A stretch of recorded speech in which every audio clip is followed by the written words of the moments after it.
Here is a fact they never put on the informational pamphlets they hand out in nursing school. Getting hit by your own ambulance is objectively the most embarrassing way to die, and if you like stories that mix impossible situations, sharp banter, and just enough chaos to make you smile, stay with me. Follow the channel so you don't miss the next story. No pressure, just a friendly invitation to come back when you need another ridiculous little escape. I know this because it happened to me. My old name was Daniel Foster. 26 years old, ER nurse at Boston General, 3 energy drinks deep into a double shift, sprinting across the ambulance bay in the rain because a trauma call had just come in and I'd left my badge in the break room. I remember the headlights. I remember thinking, with the specific clarity of a man about to become a cautionary tale at next year's safety briefing, oh, that's my rig. I remember Priya from Bay 3 screaming my name. And then I remember pain that had nothing to do with getting flattened by a Ford Transit. Pain low and vice tight, radiating out from somewhere I did not, as a person with anatomy, currently possess. Push, honey, you're so close, just one more. The voice above me was not Priya's. It was warm and southern soft and belonged to a woman I had never met, and she was gripping a hand that was. I registered this with the swimming, disconnected horror of a man still catching up to his own circumstances. My hand, except it was smaller than my hand, softer, with a thin gold chain bracelet I would never in a million years have chosen for myself. I want to tell you I handled this with the calm, clinical grace of a trained medical professional. I did not. I screamed the specific scream of a man who has just realized he is, biologically, in active labor, and I am fairly certain the exact words that came out of my mouth were, "Oh, absolutely not." Somewhere behind the pain, memories that weren't mine were unspooling like thread off a dropped spool. A life, a name, Eli Sinclair, 23, Omega. Floral and event assistant, the Duke Grand, Back Bay. And underneath that, sharper, more recent, more mortifying. One very specific, very reckless night 8 months before Eli disappeared, involving a rooftop bar, a grieving billionaire in a very good suit, and a decision Eli had spent every day since trying very hard not to think about. I would like the record to show that I recognized the plot before I recognized my own contractions. Duke Grand, Alexander Duke. Ruthless heir to Sterling Duke Holdings, star of every business gossip blog in the tri-state area, and, I realized with the sinking, full-body dread of someone watching a car crash they've already read the police report for, the exact, word-for-word, insufferably hot love interest of a web serial I had absolutely, 100%, definitely not read 6 chapters of on my phone during slow shifts at the nurse's station. Ruin Me Duke. 90,000 hate reads on a fan fiction app, most of them mine. The Omega assistant who caught the eye of the Duke during his father's funeral week. One reckless night. A baby the story never let live past chapter 4. 3 sentences, tops, dispatched with the same care an author gives to a broken vending machine. Inconvenient, dealt with, forgotten. I refuse to be a vending machine. Push, the midwife said again. I'd learned her name was Dorothy Callahan, 61, retired labor and delivery nurse turned the hotel's unofficial guardian angel, the kind of woman who kept butterscotch candies in her cardigan pocket and had personally delivered half the East Coast's minor celebrities into the world with the same unbothered competence she'd bring to parallel parking. And something in me, something stubborn and loud and entirely too used to yelling at attendings twice my age, clawed up through the pain and listened. I bore down with everything this borrowed, exhausted body had left, and somewhere in the white-hot center of it, thin and furious and unmistakably, gloriously alive, a baby cried. Here's the thing nobody tells you about the worst moment of your life. Sometimes it gets interrupted by someone falling over a chair. I had approximately 11 seconds of peace. 11 seconds where Dot laid a small, red-faced, furious creature against my chest, and something in me that had nothing to do with borrowed hormones cracked open like a fist finally unclenching. Mine, I thought, with a ferocity that scares me a little. I don't care whose body I'm wearing. He's mine, and I am not letting some hack romance plot decide what happens to him. That was when the door of the private birthing suite, because of course a Duke-owned hotel had a private birthing suite, tucked 2 floors above the penthouse for exactly this kind of situation, banged open with the force of a man who had run every red light between Midtown and here. Alexander Duke filled the doorway. I want to be clear that I had read a description of this man. I had rolled my eyes at a description of this man. Sharp-cut jaw, storm-dark eyes, the kind of severe good looks authors give a character specifically so readers will forgive him for being terrible. I remembered thinking, somewhere on a Boston train platform, okay, we get it. He's hot, can we move on? The actual, in-person Alexander Duke, 29 years old, COO of Sterling Duke Holdings, a man Forbes had once described as built like a skyscraper and about as easy to talk to, was standing in the doorway of a delivery room in a $3,000 suit with his tie hanging loose around his neck like he'd been trying to strangle himself with it in the elevator, and he had, in fact, just tripped over the room's single visitor chair. He did not apologize to the chair. He did not appear to notice the chair. He was staring at the bundle in my arms with an expression I can only describe as a man who had planned, in explicit detail, exactly how this moment was supposed to go, and had just watched all of it fall out of his hands. Is he? His voice cracked on the second word, which was, frankly, the single most human thing I would learn about him for weeks. Is he alive? Marcus told me. He said there wasn't time, he said. Is he alive? He's extremely alive, I said, a little punch-drunk on adrenaline and 13 hours of labor, and extremely angry about it, so honestly, big mood. Alexander Duke blinked at me like I had started speaking a language he needed a translator for. Beside him in the doorway, a slim, harried-looking man in glasses was doubled over, hands on his knees, wheezing. "Sir," he managed, I really think we should have called ahead, sir. This is a medical facility." "Marcus," Alexander said, without looking away from me, "you texted me while I was already in the car, because I found out 5 minutes before you did." I would come to know Marcus Bell, 26, Alexander's executive assistant, a man who kept 3 different flavors of antacid in his desk drawer, specifically because of his boss, as the closest thing this story had to a fairy godmother. He was the one who had realized something was wrong when he overheard Diana Duke speaking to the family's fixer, although he had not understood the full plan until much later. He was the one who'd broken about 4 different employment contracts by grabbing his boss's arm mid-board meeting and hauling him bodily into an elevator. And right now he was the one bent double in a hospital doorway, visibly regretting every choice that had led him here. Alexander crossed the room like the chair incident had never happened, like the suit and the tie, and the several $1 billion of family real estate didn't exist, and went down on one knee beside the bed with a kind of careful, terrified reverence, like he thought getting too close too fast might make the whole thing evaporate. Eli, my name, my actual name in this body said like it cost him something to say it steady. "I thought, they told me you'd gone to your aunt's for the rest of the pregnancy, quietly, safely. I didn't know you were here. I didn't know it was today."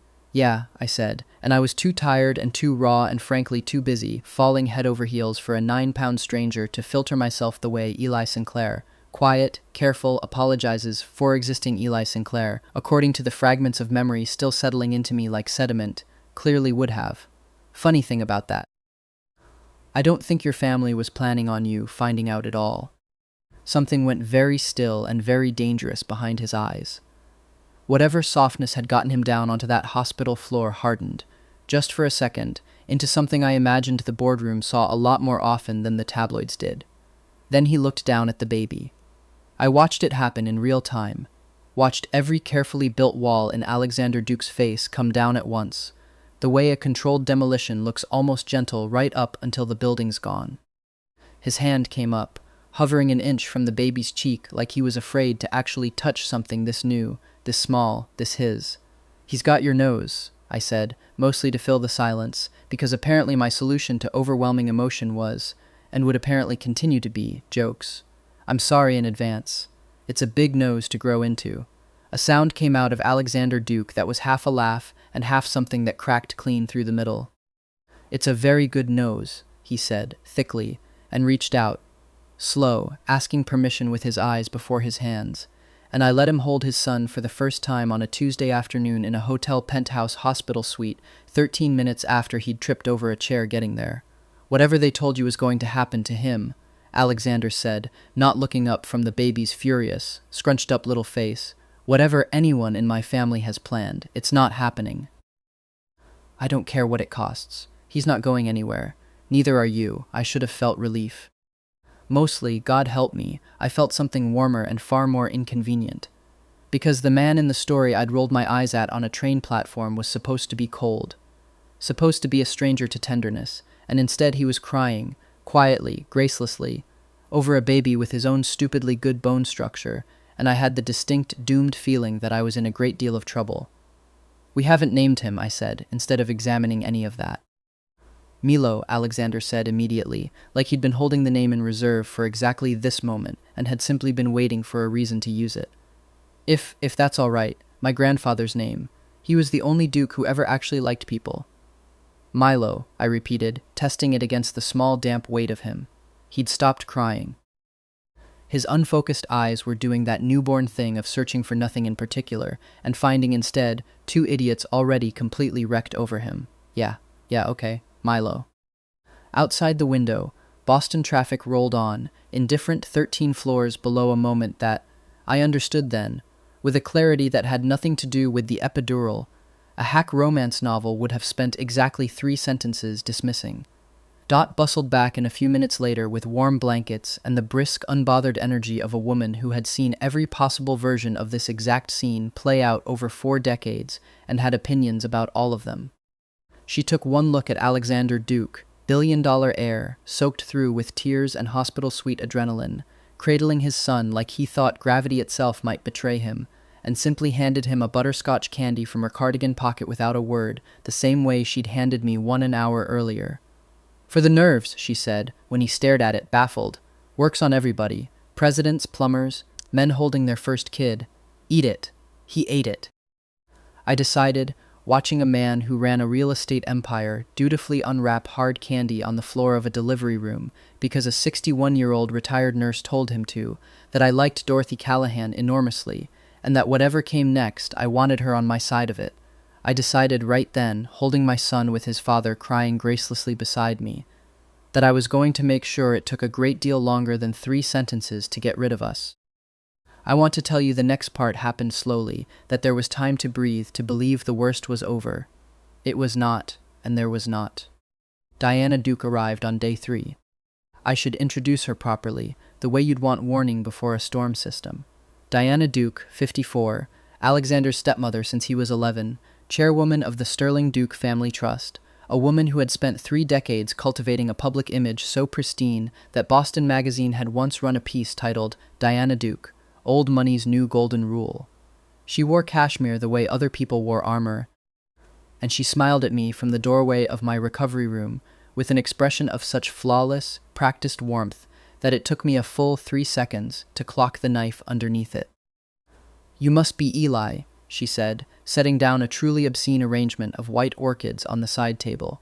I noted, with the professional part of my brain that apparently survived transmigration intact, that they were the wrong flowers for a birth, funeral flowers, and filed that away with the wary suspicion of someone who arranges bouquets for a living.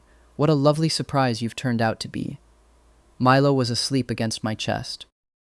Alexander had gone downstairs 20 minutes earlier to deal with a board call he could not apparently avoid even in the middle of the best week of his life. I would spend a long time afterward wondering if she'd waited for exactly that window. "I'm going to be direct with you, sweetheart," she said, pulling the visitor chair closer with a soft, deliberate scrape, "because I think you're smarter than the situation you've found yourself in. Alexander is finalizing a merger with Cole Capital next quarter. Senator Cole's daughter, Vanessa, has been very patient.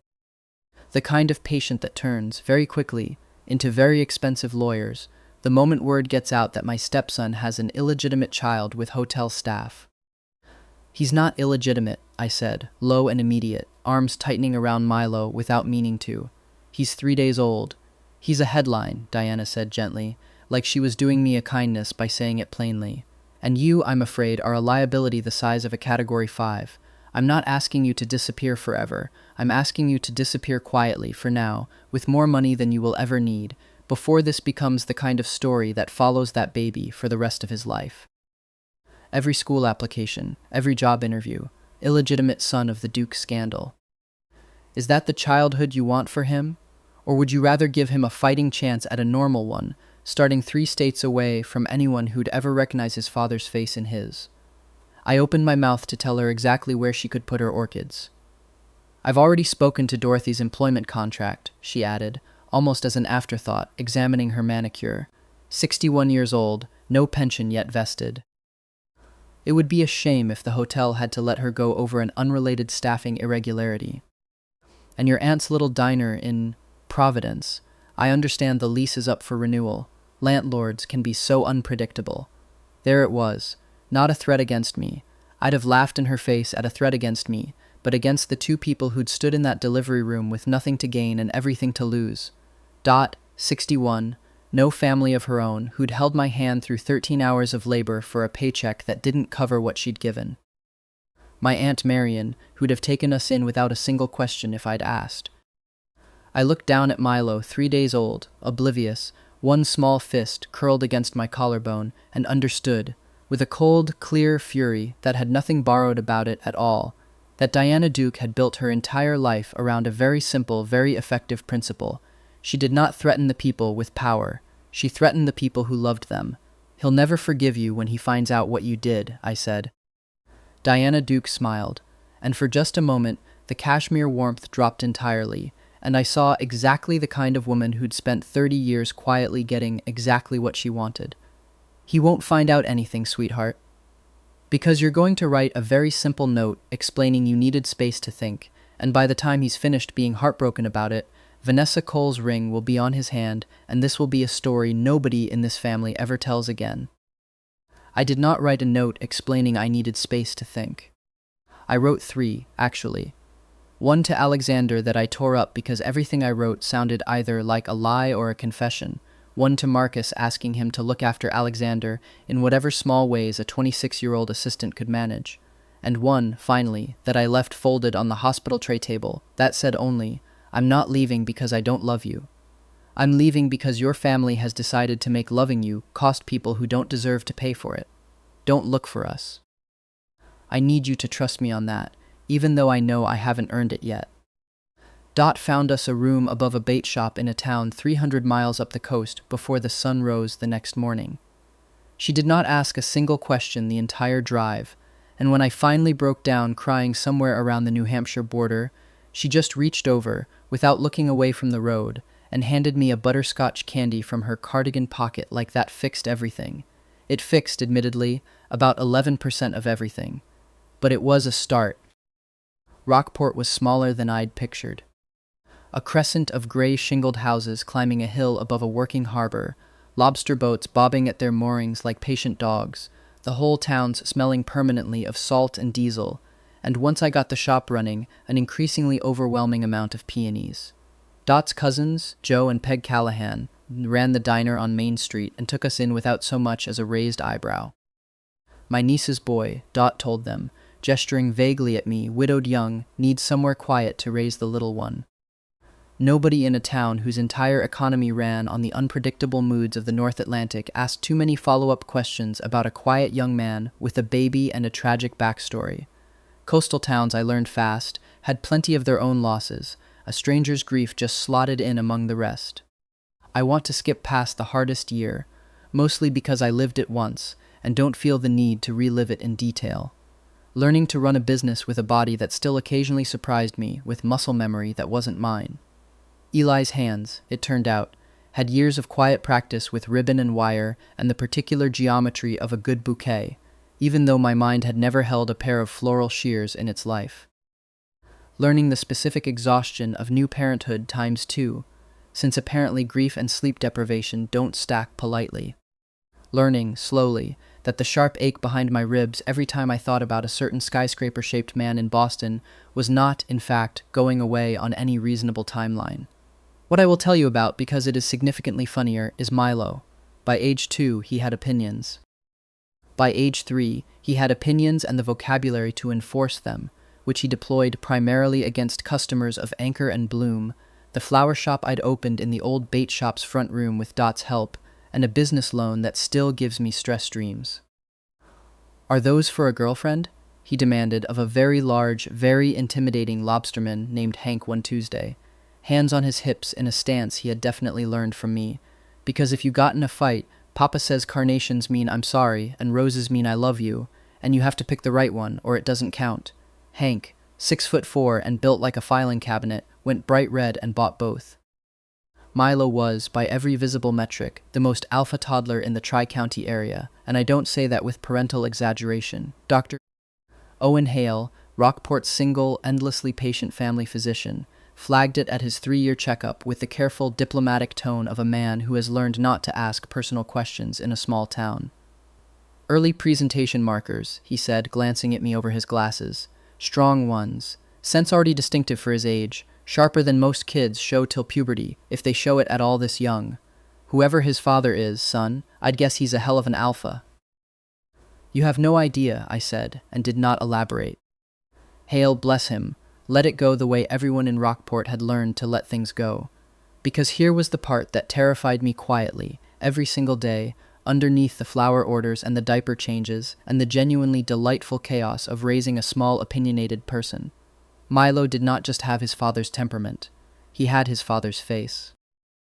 Not exactly, softened by baby fat, rounded by 3 years of being loved within an inch of his life, but the bones underneath were unmistakable, the particular tilt of his eyes when he concentrated.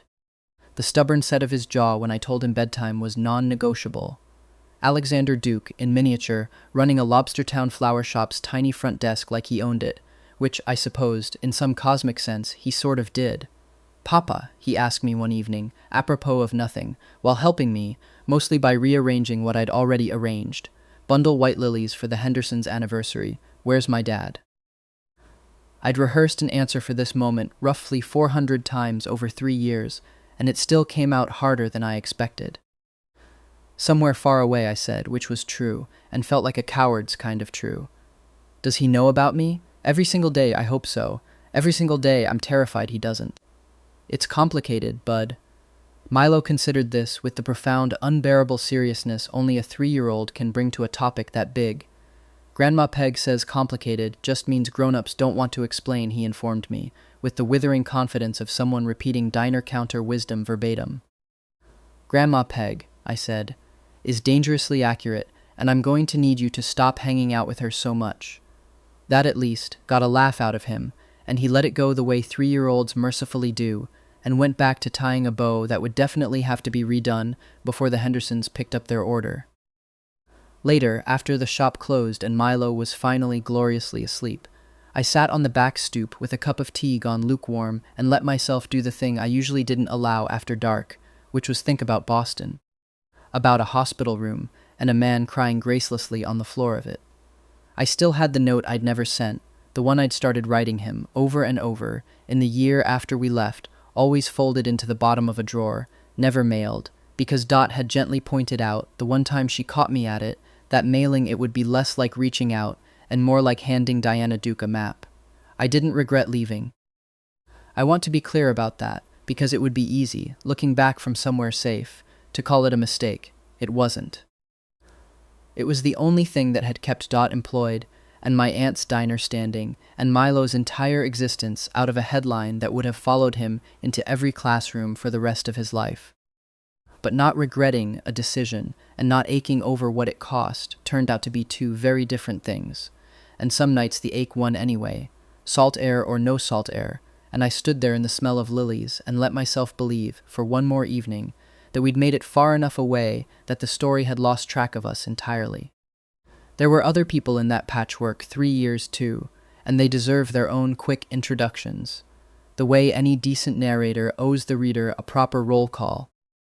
Grace Whitaker, 25, ran the general store 2 doors down from Anchor and Bloom, and had appointed herself my closest friend within about a week of my arrival, on the theory, stated aloud often, that any man who cries at Hallmark commercials while holding a screaming infant needs somebody sane in his life. She was the one who taught me the difference between a nor'easter and a regular storm, and the one who, more than once, closed her register early to come sit with Milo so I could sleep through an entire night for the first time since the day he was born. Dr.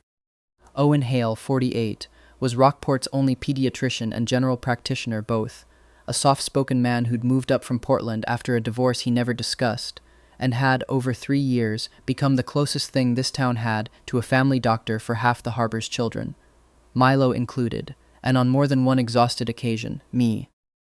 And Chrysanthemum, No relation, yet, to the golden retriever who would later claim that name in Boston, was, at this point in the story, just a stray orange cat who'd adopted the flower shop's back stoop sometime in Milo's second year and refused every attempt at relocation, which I mention here only because Milo's insistence on naming absolutely everything he loved after flowers would eventually become a running joke that outlasted every single other detail of this story. Between all of them, Dot's steady, unromantic competence, Grace's fierce, loud loyalty, Owen's quiet reliability, Peg and Joe's diner counter warmth, I built something I hadn't quite let myself hope for back in that hospital room, a life that didn't need Alexander Duke to be whole. It just stubbornly, inconveniently, still wanted him. The first warning came in an envelope with no return address. It was nothing dramatic. A clipped corporate notice about a coastal development initiative, a glossy brochure for a Sterling Duke Holdings project, and one line highlighted in yellow about vendor compliance. My shop wasn't listed. My name wasn't listed. Nobody had threatened me. Still, I stared at the Duke logo for a long time before putting the papers in the recycling bin. Then I spent 10 minutes staring at the recycling bin. "You're being paranoid," Grace said from the doorway. "I know." "Are you going to take it back out?" "No. You've been staring at it for 10 minutes, I am thinking." "You're avoiding work. That too." She's laughed, and I finally kicked the bin under the counter. That was the closest I came to admitting how quickly one familiar name could turn a perfectly ordinary Thursday into a bad memory. The next morning, I slept through my alarm, missed the first wholesale delivery, and decided the universe owed me an apology. This, apparently, was the lazy part of Eli I had inherited with the rest. If the crisis wasn't immediate, I preferred to put it down and make tea. It was not always a useful strategy. It was, however, an excellent one for avoiding unnecessary panic. I should, by this point in my life, have known better than to believe we'd stay hidden forever. The bell over the shop door jingled on an ordinary Thursday in June, and I said, without looking up from the wire I was twisting, "Welcome, look around, holler if you need anything," in the specific sing-song voice of a man who has said that exact sentence roughly 4,000 times. Then a voice answered that I had heard, clear as a struck bell, in my head every single night for 3 years. "I'm actually here about the Coastal Development Survey." I was told the harbor office might be able to point me toward the right property records. My hands went completely still. I made myself look up. He filled the doorway the same way he'd filled a delivery room doorway 3 years earlier, tall, broad-shouldered, silhouetted against harbor light, so bright it took me a second to actually see his face, and when I did, I understood immediately that whatever Coastal Development Survey he'd told the front desk of my flower shop was generously 90% excuse. Alexander Duke, 32 now, looked exactly as devastating as memory, and 3 years of aggressively not thinking about him had promised he would. He also looked, I noted with a vindictive little flicker of satisfaction, like a man who had not slept properly in roughly 3 years either, and behind me I heard small, fast footsteps. "Milo, wait." He did not wait. Of course he did not wait. He was 3 and fearless in the specific way children are, before the world teaches them caution, and he barreled straight past me toward the very tall, very impressive stranger filling the doorway, and skidded to a stop directly in front of him, tilting his head all the way back to look up. I watched Alexander Duke's gaze drop from me to the small, sturdy person planted directly in his path, and I watched, helpless, flowers forgotten in my hands, every wall I'd spent 3 years building coming down in real time, the exact moment his composure simply gave out. "Mr. Milo announced, in the carrying, unfiltered voice of a child who has not yet learned some observations are better kept to himself. "You have the same face as me. Are you my dad?" I would like to report that the silence that followed was brief. It was not brief. It stretched out long enough for me to watch, with the horrified fascination of a man watching dominoes fall in slow motion, every single defense Alexander Duke had built over 3 years of running a real estate empire crumble in front of a 3-year-old in overalls, holding half a stem of baby's breath. "Yes," Alexander said, and his voice cracked wide open on the single syllable. "Yes, I think I am." He looked at me then, and I could see the question he was too careful to ask in front of a child. "We'll do the test," I said quietly, "not because I doubt you, because if we're rebuilding this life, I want the paperwork to agree with our faces." Relief crossed his expression. "Thank you. Don't thank me yet. You still have to survive Milo's flower recommendations." that earned the first real laugh from him. 3 days later, the results confirmed what every stubborn bone in Milo's face had already announced. Alexander was his father. I kept the report in a drawer with the shop's tax documents, because apparently our family history had become paperwork after all. Milo considered this information with the same profound gravity he'd applied to Grandma Peg's diner wisdom. "Okay," he said. "Do you want to buy flowers? Papa's chrysanthemums are the whole harbor. Everybody says so." A sound came out of Alexander that was somewhere between a laugh and something breaking, and he crouched, $3,000 suit and all, right there on my shop's slightly sandy floor, to bring himself down to Milo's eye level. "I would love to buy flowers," he said, seriously, like this was the single most important business transaction of his career, which, given the company he apparently ran, was saying something. "Any recommendations?" "Chrysanthemums," Milo said, with zero hesitation. Obviously, Alexander agreed, and looked up at me over our son's head, and the raw, disbelieving hope in his face nearly took my legs out from under me right there among the ribbon spools. "You have 5 minutes," I told him, once I'd sent Milo next door to see if Grandma Peg had honey cake ready, and flipped the shop sign to closed with hands that were absolutely not steady. "And then I need you to explain, in detail, how exactly a real estate survey led you 300 miles up the coast to the one flower shop in Rockport, Maine." "Marcus?" Alexander said immediately, like the name itself was an apology. 8 months ago, Marcus finally gave me the first solid lead. He had known Diana was pressuring you, but he hadn't known how far she'd gone until he found the paper trail. "I've spent every month since going through every real estate lead, every business registration, and every vendor record tied to Sterling Duke events, looking for something that matched your life. One of Dot's old invoices finally gave me the thread, Anchor and Bloom, your handwriting, and Rockport." "That's either incredibly romantic or deeply concerning," I said. "I genuinely can't tell which yet." "Both," Alexander admitted.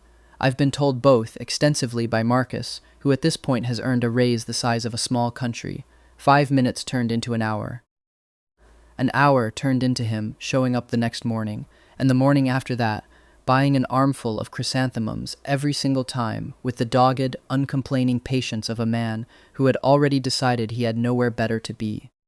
"You're doing it wrong," Milo informed him, on the third such morning, watching Alexander Duke, a man whose net worth could probably buy the entire town of Rockport twice over, fumble a ribbon knot with the same total lack of skill he brought to every domestic task he attempted.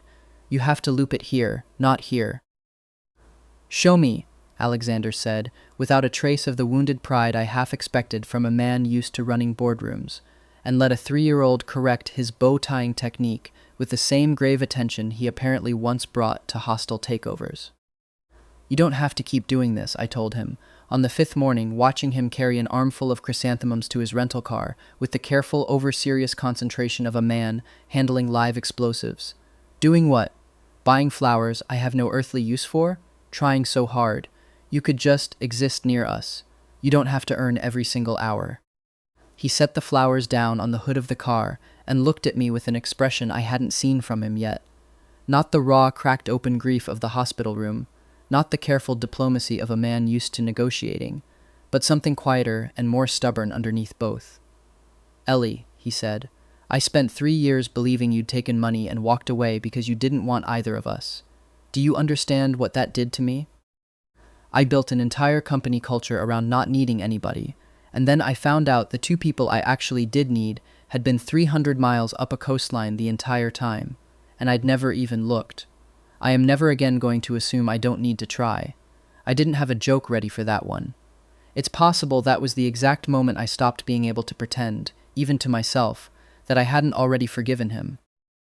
I watched this happen, day after day, arms crossed, deeply annoyed at how effectively it was working on me.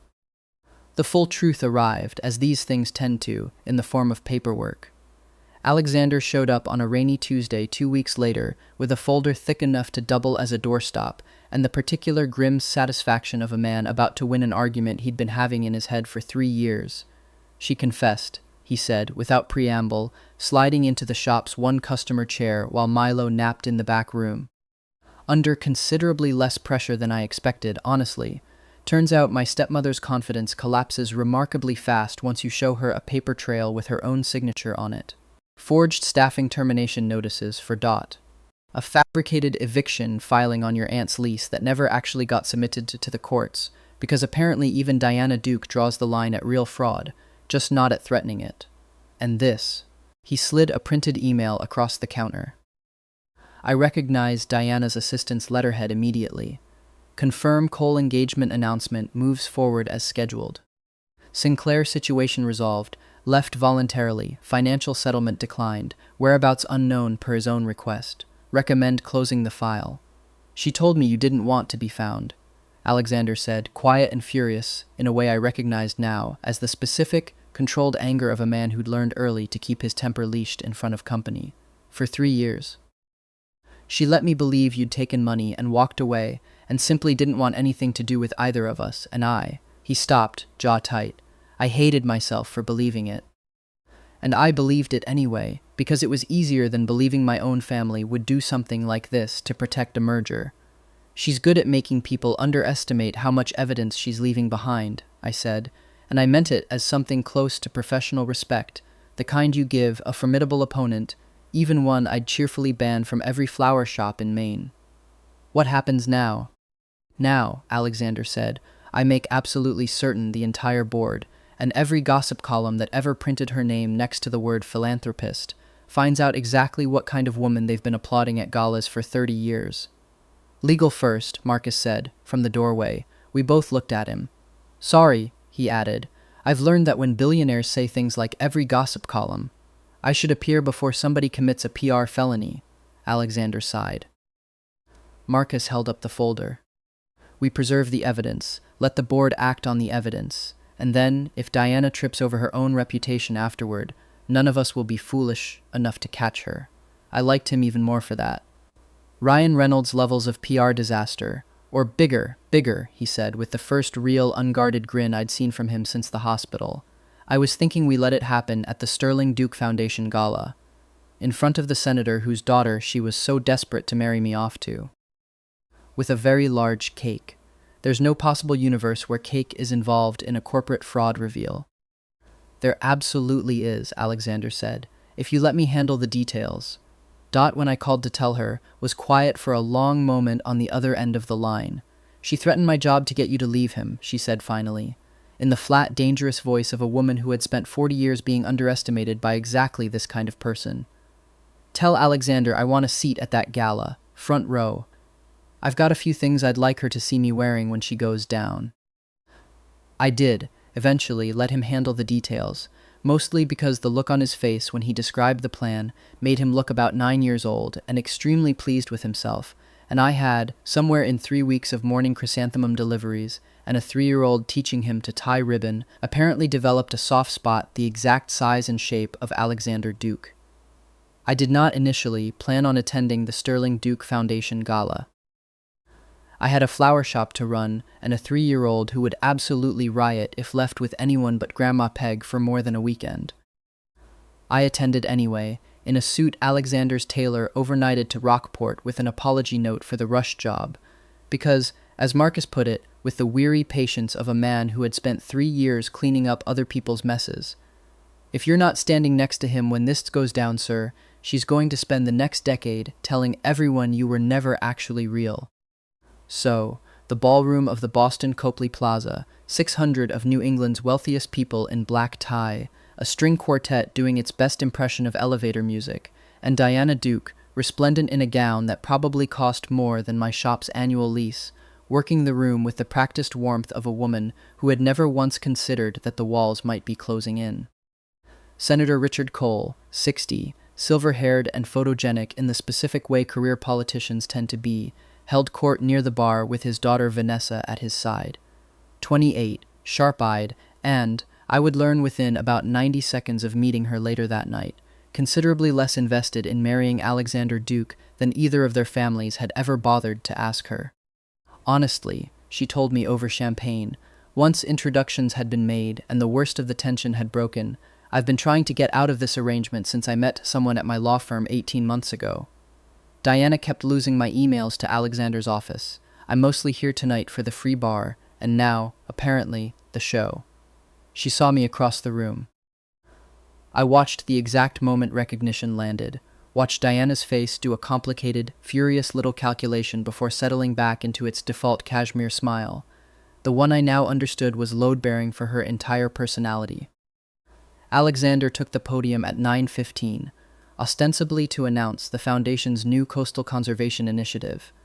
Rockport included, a detail I suspected was not remotely accidental, and instead spent the first 4 minutes thanking the board, the donors, the senator in the front row, and then, with the smooth, unhurried delivery of a man who had rehearsed this in front of a bathroom mirror exactly as many times as I had rehearsed, telling Milo who his father was, pivoted. "I'd also like to thank my stepmother," he said, "for teaching me an invaluable lesson about this family's legacy." Diana's smile did not move. Her knuckles, wrapped around her champagne flute, went white. "For 3 years," Alexander continued, "I was told the father of my son had abandoned him for a financial settlement. I have since learned that story was fabricated, along with forged termination notices, falsified eviction filings, and a fairly extensive paper trail I'd be happy to discuss with anyone from the globe currently enjoying our shrimp cocktail." The room did the thing rooms full of rich people do when a scandal breaks in real time. It went very quiet, and then it went very loud, all at once. I will not pretend Diana Duke's downfall was cinematic. There was no dramatic gasp, no fainting, no security dragging her from the building. It was worse than that, in the specific way real consequences usually are, a slow grinding unraveling of 30 years of careful reputation, playing out over the following weeks in board resolutions and quietly withdrawn donor names and a Globe headline that read, with brutal efficiency, "Duke Asian Chair ousted amid fraud allegations." What I can report with complete and vindictive accuracy is that Marcus Bell, sweet, long-suffering, criminally underpaid Marcus Bell, had, with Alexander's full blessing, arranged for the evening's 7-tier dessert centerpiece to be wheeled directly past Diana's table at the precise moment her name hit the room, and that in her haste to intercept a photographer, Diana Duke put one Louboutin heel squarely through the bottom tier and went down into a small mountain of buttercream in front of 600 of Boston's most influential people and at least 3 society photographers. She did not attend another gala for a very long while. Somewhere in Rockport, Grandma Peg would later tell me, this story got repeated at the diner counter so many times it evolved into a full mythology involving a shark, a lobster boat, and, inexplicably, a raccoon, none of which happened, but all of which I have decided to let stand, because a 3-year-old deserves at least one version of his family history that's funnier than the truth. Alexander did not try to buy his way into our lives after the gala. I want to be clear about that, because it would have been easy, obscenely easy, given the size of his bank account, and it is, I think, the single thing that finally convinced me he'd meant every word in that hospital room 3 years earlier. Instead, he did something far more disarming. He kept showing up. He postponed the actual coastal survey, which turned out to be real, if conveniently timed, by nearly 2 months, citing additional site complications that the Rockport Harbor office accepted without question, because apparently billionaires were allowed to be mysteriously slow about paperwork without anyone daring to ask why. He took a room at the town's one-bed-and-breakfast and stayed. He came to the shop most mornings, bought an armful of whatever was freshest, always chrysanthemums, true to a 3-year-old's insistence, and lingered afterward doing chores he had absolutely no practical skill for, with a patience that startled me every single time. "You look at him the way Grandpa Joe looks at Grandma Peg," Milo informed me one evening, entirely too perceptive for a 3-year-old, as we walked home from the diner. "All soft. Is that the kissing look?" "Absolutely not," I said, far too fast, and Milo's answering grin told me exactly how convincing that had landed. It happened, in the end, on an ordinary Tuesday, because apparently every significant event in my life is contractually obligated to happen on a Tuesday, in the back room of the shop, surrounded by buckets of unsold peonies, when Alexander finally set down the ribbon spool he'd been mangling and looked at me with an expression that made my stomach do something complicated and unwise. "I know I don't get to just walk back into your life and expect 3 years to disappear," he said. "I know trust isn't something I get handed because I showed up and bought a lot of flowers I didn't need." "You really didn't," I agreed. "We have a freezer situation." He glanced toward the back room. How bad? 6 buckets. His face changed. 6? 7, if you count the ones you bought yesterday. I panicked. You panic shop like a middle-aged woman preparing for a botanical apocalypse. I am a responsible provider. You are a billionaire with a flower addiction. He considered that. Those aren't mutually exclusive. Unfortunately, that's exactly what I'm afraid of. He smiled, and I hated how easily it still got me. I'm asking anyway, he said, undeterred, for the chance to earn it. However long that takes. I'd rather spend the rest of my life proving it to you slowly than spend one more day pretending you and Milo don't exist to make anyone else comfortable. I set down my own ribbon, and I did the thing I'd been very carefully not doing for 3 years and one very long, very stubborn love, and closed the distance between us. Kiss me, I said, before I change my mind and make you tie one more bow first. He didn't hesitate.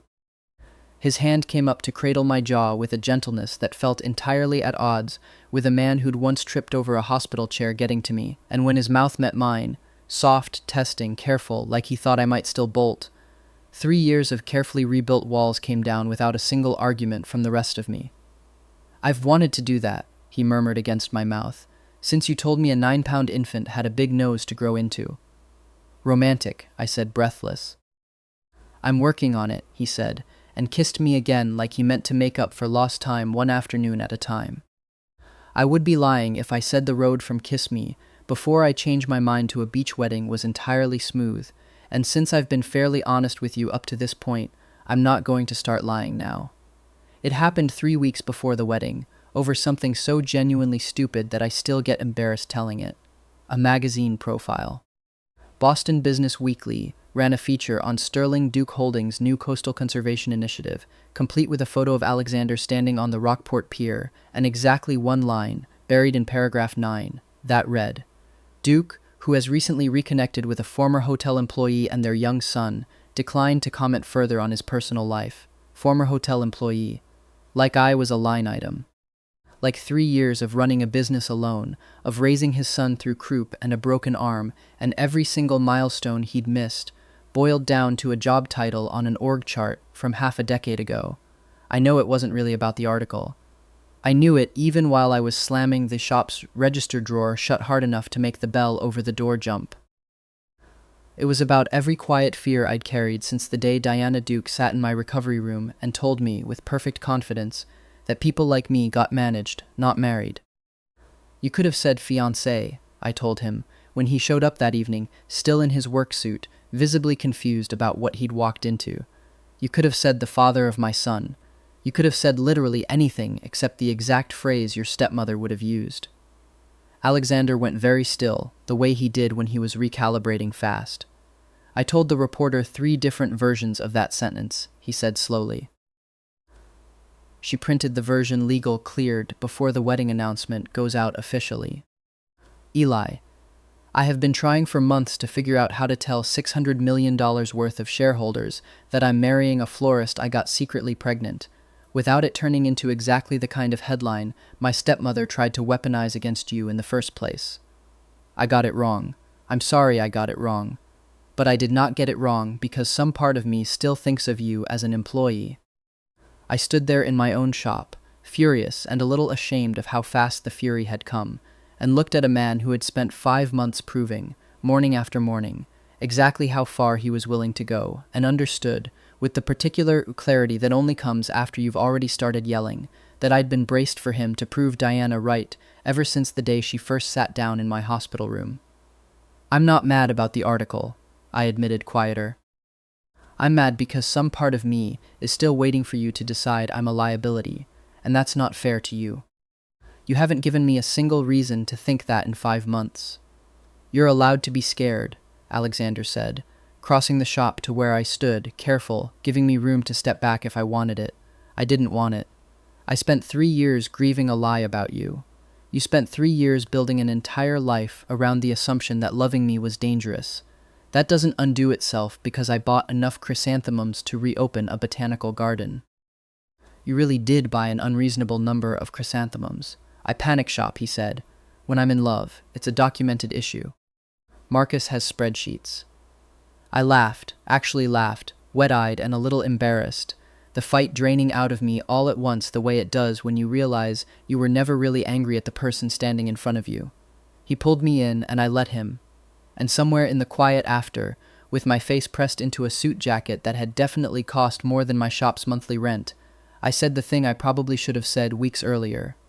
"I'm not scared of you," I told him. "I'm scared of how much I've let myself need you again. That's different.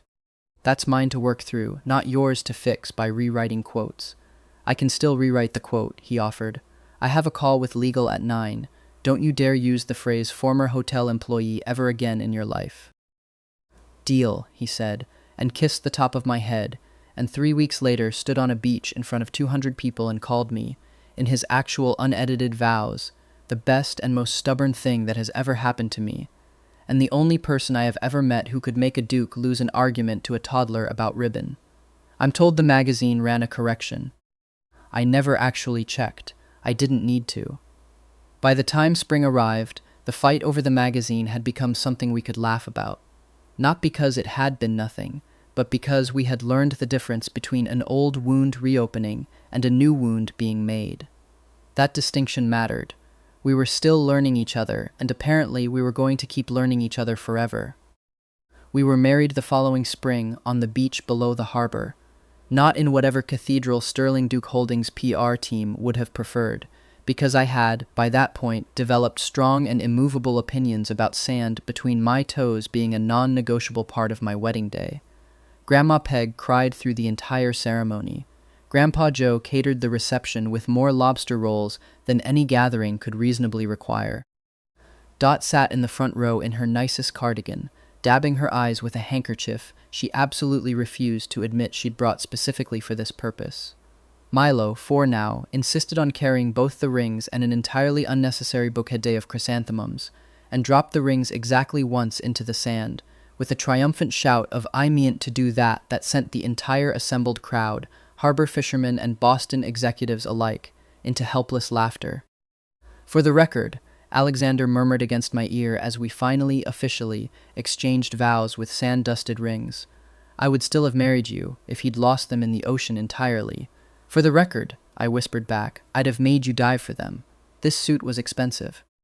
Vanessa Cole, who'd flown up from Boston with her actual fiancé, the one from the law firm, freed at last from Diana's creative approach to email management, caught the bouquet and looked so genuinely delighted about it that Milo demanded to know if that meant she was getting married next, and had to be gently informed that bouquet catching wasn't a binding legal contract, a piece of information he received with visible disappointment.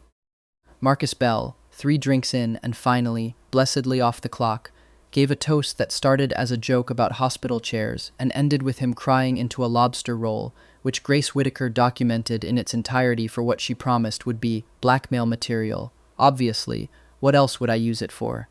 Dot sat in the front row in her nicest cardigan, and when the ceremony ended, she was the first one to reach me, pulling me into a hug that smelled like butterscotch and salt air and every single hard, worthwhile mile of the last 4 years. "Told you," she said, into my shoulder. "Someone worth waking up for. You just needed time to believe it." That night, once Milo had finally, exhaustedly surrendered to sleep in Grandma Peg's care, and the last of the lobster rolls had been packed away, Alexander and I walked the length of the beach alone, shoes in hand, the tide pulling soft and steady at our ankles. "Husband," I said, testing the word. "Say it again," he said, low, and pulled me in against him with the kind of unhurried certainty of a man who had waited 3 years and intended to enjoy every remaining second of not having to wait anymore. I did. And somewhere under a sky full of more stars than a city kid like Daniel Foster had ever known existed, in a body and a life I never could have planned for, I understood, finally and completely, that the story I'd once rolled my eyes at on a subway platform had never gotten to decide how any of this ended. I had. "I don't understand," Alexander said, standing in our backyard in Rockport in a shirt that had, 20 minutes ago, been white, "how a hose has defeated me. I have closed $400 million acquisitions. The hose doesn't care about your acquisitions," I said from the porch, where I was very deliberately not helping, because watching my husband lose a one-on-one battle with plumbing was, at this point in our marriage, one of my top 5 forms of entertainment. "The hose has been doing this since before you were born." Milo, 5 now and thoroughly unbothered, sat on the porch steps beside me, eating a popsicle and narrating the disaster with the professional detachment of a sports commentator. He's going for the nozzle again. That's his third try. Grandpa Joe says you gotta hold it at an angle, not just. A spray of water caught Alexander directly in the face. Yeah, not just that. I heard that, Milo. I'm just saying what Grandpa Joe says. We'd moved most of the year between the estate in Boston and the house in Rockport, because I had, in the divorce lawyer-adjacent negotiations of our marriage, made it very clear that Anchor and Bloom was not for sale, and neither was my son's diner-counter childhood, and Alexander, to his enormous credit, and to the visible horror of Sterling Duke Holdings' facilities team, had simply agreed to split his time and let the company survive without him hovering over every meeting.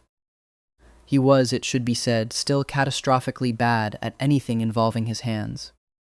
He mangled bow tying. He'd nearly set off the smoke detector, attempting to make pancakes exactly once and never again, and he had now, apparently, been personally humbled by a garden hose in front of our entire backyard. In my defense, he said, finally wrestling the nozzle into submission and dripping his way up the porch steps, nobody in my family has ever watered a lawn personally. We hire people. You hired me, I pointed out. Look how that turned out. Best decision I ever made, he said, entirely unbothered by being soaking wet, and kissed me anyway, salt water and all, while Milo made loud theatrical gagging noises from the steps that fooled absolutely no one, least of all himself, given that he demanded to be included in the next hug within about 4 seconds. That evening, once Milo was finally down, after the customary 17 requests for water, one more story, and a firm ruling on whether the family's new golden retriever chrysanthemum was allowed to sleep on his bed. Yes, obviously, we'd lost that argument months ago. Alexander found me on the porch with a mug of tea and the particular hard-won quiet of a house that had finally settled for the night. You ever think about it? He asked, settling in beside me, still faintly smelling of chlorinated hose water. How close we came to never getting any of this. Every day, I said honestly. Usually right before I remember, you can't tie a bow to save your life, and it stops being sad and starts being funny.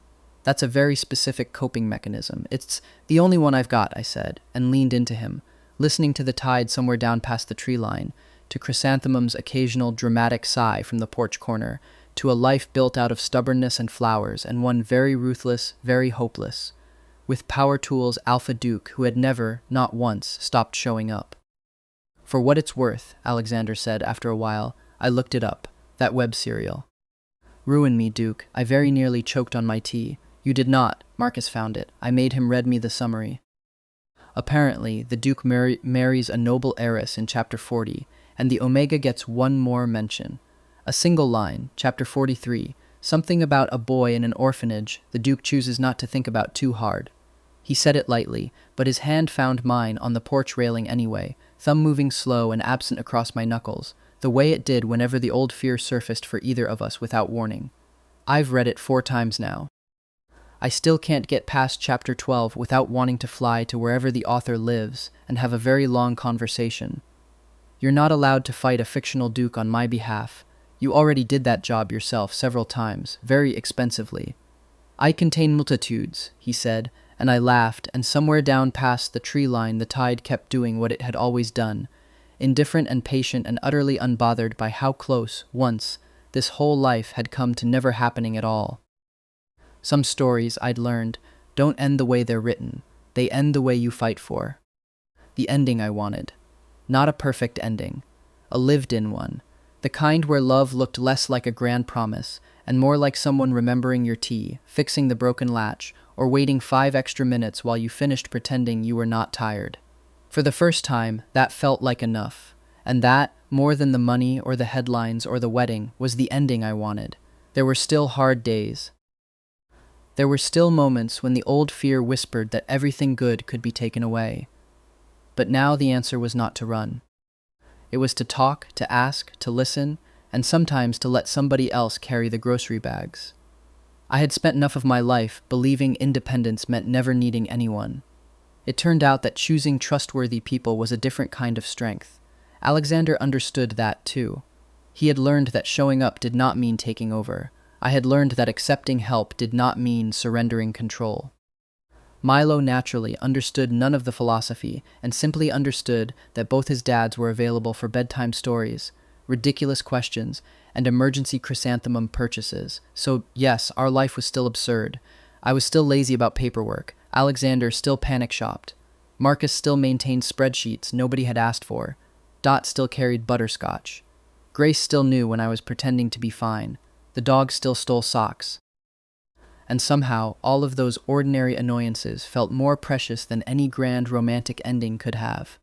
The story had started with a death, a labor, and a plot that wanted to throw a baby away. It ended with a family arguing over flowers and garden hoses. I preferred the second version, and that was enough for me. More than enough, actually. If you enjoyed Eli, Alexander, Milo, and their completely unreasonable number of chrysanthemums, follow the channel and come back for the next story. There are more impossible worlds, ridiculous disasters, soft moments, and stubborn people waiting for you. And yes, there will probably be flowers. By then, I had stopped thinking of our life as something borrowed. It was messy and loud and occasionally ridiculous, but it belonged to us. Milo still asked impossible questions. Alexander still overthought simple household tasks. I still postponed paperwork whenever I could get away with it. Dot still carried butterscotch. Marcus still had spreadsheets. Grace still knew when I needed sleep before I did. None of it was perfect, which was probably the most convincing proof that it was real. The strange thing about surviving a story is that the ending does not arrive with music. It arrives on an ordinary morning. When someone burns the toast, the dog steals a sock, the child argues about breakfast, and the person you once thought you had lost forever reaches across the table for your hand. That was enough for me. More than enough, actually. I had spent years believing safety meant keeping the past far away. Now I understood that sometimes safety meant letting the right people stand beside you while you faced it.